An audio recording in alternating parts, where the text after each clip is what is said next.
This is a NEET 2022 question.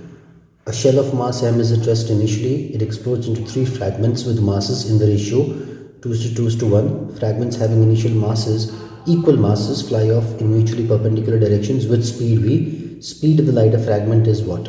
Now it says that the three fragments after explosion are in the ratio 2:1. So if the initial mass of the initial shell is say m, the masses of these fragments will be 2 by 5m, 2 by 5m and m by 5. Okay, now it says that the fragments with equal masses, means this fragment and this fragment, fly off in mutually perpendicular directions with speed v.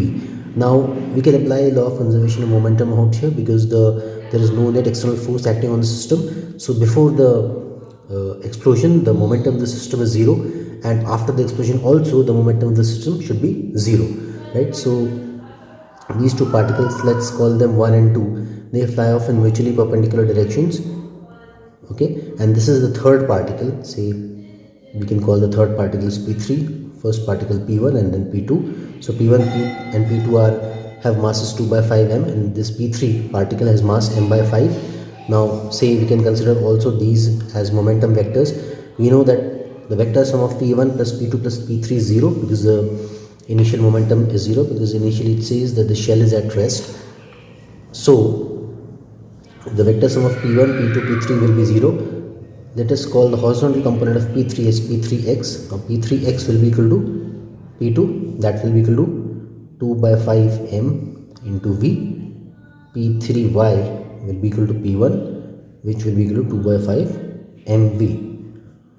p3 will be equal to under root of p3x square plus p3y square, which is 2 by 5 mv square plus 2 by 5 mv square. This is equal to 2 by 5 mv into root 2. Speed of this particle will be equal to momentum divided by the mass of this particle. Momentum divided by mass. Mass is m by 5. This will be equal to 2 root 2 v.